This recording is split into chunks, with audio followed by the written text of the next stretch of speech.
Hey, what's up, everybody? It's Brandon Straka, founder of the #WalkAway campaign. I'm in Memphis, Tennessee right now, just completing speaking and doing a panel at CPAC Memphis, and came here straight from Politicon. So it's been a very busy couple of days, pretty much nonstop traveling and doing work on stage. And I finally now have a little bit of time to sit down and talk with you, because a lot of you have probably seen recently that at Politicon a few days ago, there was quite an explosion that took place between myself and a panel of 7 Black Americans on the Politicon stage. The panel titled Being Black Under Trump. A video went viral of an exchange between myself and April Ryan, and I wanted to take a little time now to clear up some of the misperceptions that I see out there and some of the falsehoods regarding my intention, what actually happened, what was said, and how the whole thing went down. The other day at Politicon, we listened as this panel went on and on, saying the most vicious, most hateful, most divisive, most untrue statements about Trump supporters. The Klan hood was a sign that they even understood that it was socially inappropriate to be openly bigoted, openly racist, and openly violent towards non-white people. The MAGA hat is what tells you they don't have to worry about that no more. Trump hoods off. Trump has given them license to be all they can be. To be all the bigotry and all the racism and all the misogyny. He's given them license to be all of that out in public, in person. And if you fight with them too much, they will claim free speech. They will say you were taking away their free speech should you dare question their moral and ethical philosophy. The MAGA hat is interesting to me because it's a self-registration, right? This is from the same kind of group of people that generally doesn't like registration acts and doesn't like government control. They are self-identifying for you who they are and what they are about. And they are self-identifying that what they are about is not caring enough about who you are and who you are about to even show you the basic respect, as we all were taught, I'm sure, by our parents, of taking off your hat while you're inside. And there was a poll that was cited a lot following Trump's election that showed that something like 40% of Trump voters believed a number of abhorrent things about Black people, were intellectually inferior, were prone to violence, etc. Since he's become president, you've seen Republicans up and down the ballot going out of their way to embrace Trumpian style of politics, which can be incredibly racist, to push racist policy proposals and laws that they want to see enacted to say more racist things. And seeing how Republicans who want to be part of this party and get votes from fellow Americans move in this way to be more Trump-like is shocking to me, because it's showing that it is not just Trump, of course, but it is something that is seeped into the Republican Party at large. These people were saying that they have to live in fear constantly when they see a MAGA hat or when they encounter a Trump supporter, because this triggers in them a lack of security, that they have to be afraid, that they're suddenly being confronted with racism and fear.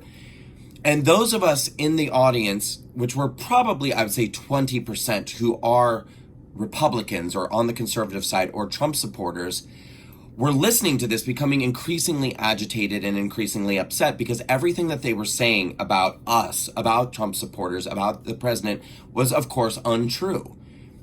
I don't know any racist Trump supporters. I don't know any bigoted Trump supporters. We waited patiently because we were told at the end of that panel, we would have an opportunity to ask questions back to the panel and to make comments.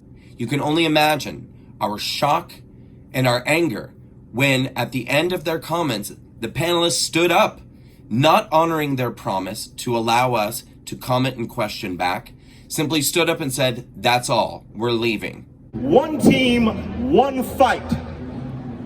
I do not get that from the Trump side. I hear my team, screw you. If you cannot work with the other 60% as your fellow Americans, then you need to go and live where that ex-KGB director that is pulling the strings here lives, because you're not an American. It's been an extraordinary panel. I want to thank April Ryan, Ellie Musto, Malcolm Nance, Lexi McCammon, Brianna Gray, Maya Wiley. You're all extraordinary Americans. Thank you all. I wanted to ask her a series of questions about the lies and mistruths that she was supporting. Number one, I wanted to ask her why she perpetuated certain mistruths about the president, about him mocking a reporter's disability, about him calling Nazis in Charlottesville good people. These are not true things. I wanted to know the answer to that question. Number two, I wanted to ask her how it was that she could stand by CNN knowing that CNN lied so wholeheartedly about my operation, the Walkaway campaign, which completely invalidated and erased my existence as a gay man who created a successful movement in America, how she could stand behind that. She has furthered the narrative that Donald Trump hates Mexicans, blacks, gays.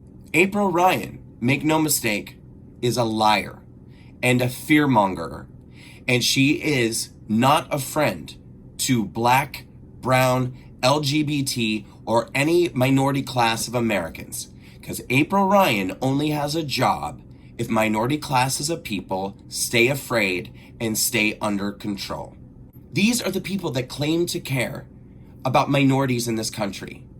But what they did to me and what they do to any non-Democrat, non-liberal minority is they lie about us, they malign us, they wish to destroy us, they wish to silence us, and they want us to disappear.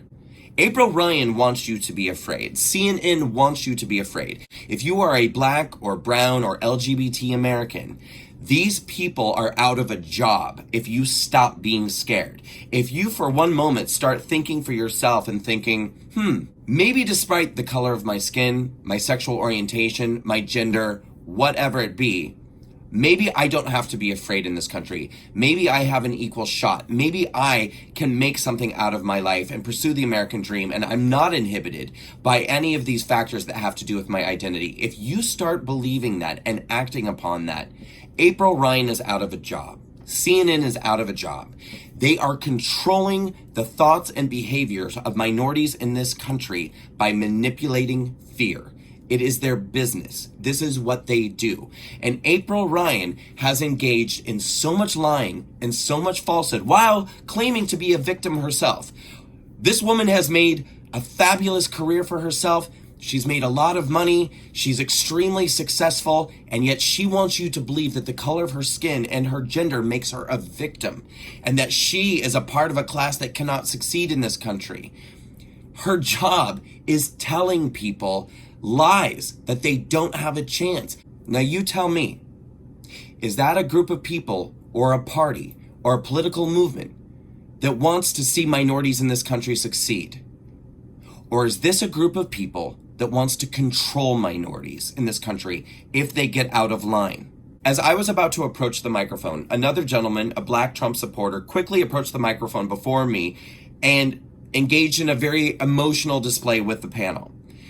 This got the audience agitated. He was agitated. The panelists became agitated, and all of the energy began to swirl at that point. Things started to become more unstable. By the time he finally left the microphone, I was now there, and it was my turn to ask my questions. Again, my goal was to calmly ask my questions and get these answers from April Ryan. But at that point, I had an audience full of mostly liberal people who were shouting, booing, making noises, and trying to prevent me from being able to speak, as well as producers of Politicon who were standing over me, trying to grab the microphone out of my hands and saying, "You're being disrespectful, you're being disrespectful," while the panelists themselves are standing up, talking over us, barking over at me, and I literally had not even had an opportunity to ask my question yet at this point.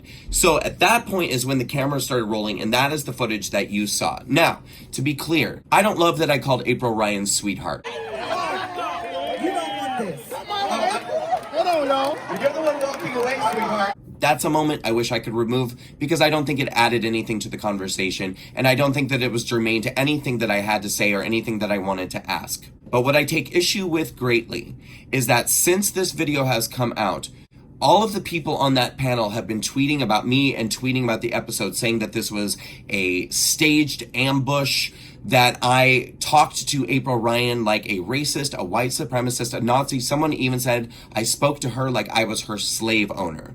No, I spoke to April Ryan like an adult. I spoke to April Ryan like an American. I spoke to April Ryan as an equal. Any equal that I would have had the same issues with as I have with anybody else. If April Ryan were a straight white man, I would have approached her in exactly that manner. She owes answers to the American people about why she spreads the lies and mistruths and does the fear-mongering that she does. And the color of her skin and her gender should not offer her protection from having to answer for the way that she conducts herself, the things that she says, and the way that she behaves. I treated April Ryan like an equal, and her race does not let her off the hook for engaging in consistent mistruths and lies that are designed to manipulate and scare minorities in this country.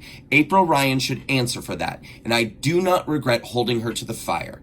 And that does not make me a racist. That does not make me a white supremacist. And I will not allow the narrative of who and what I am to be defined by activist leftists and those on the progressive left who wish to silence me, shut me up, because I am simply a gay guy who thinks for himself and is trying to wake up other people in this country and get them to see that there is in fact a glitch in the matrix and things are not as they seem. What happened on that panel the other day is a clear example of the very thing that got me to walk away and is waking up so many other people too.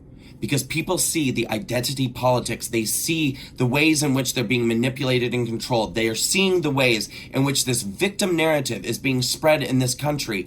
And there's no opportunity to argue back or counter it or fight, because if you do, you are accused of being a racist and a bigot. It's wrong, it's destructive, it's divisive, and it must stop.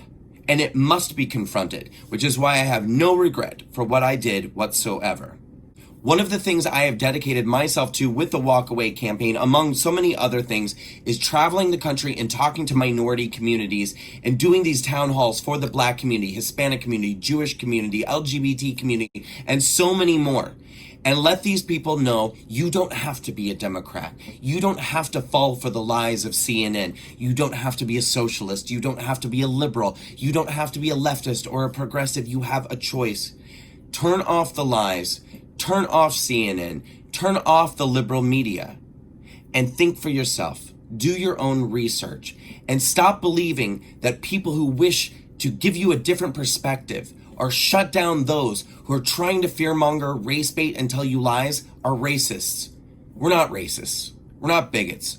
And Trump supporters and the president himself, these are good people who want what's best for you, they want what's best for me, they want what's best for this country. It's time to cancel CNN, MSNBC, the liberal media, and people like April Ryan. And that is the truth about what happened at Politicon the other day. Now you know.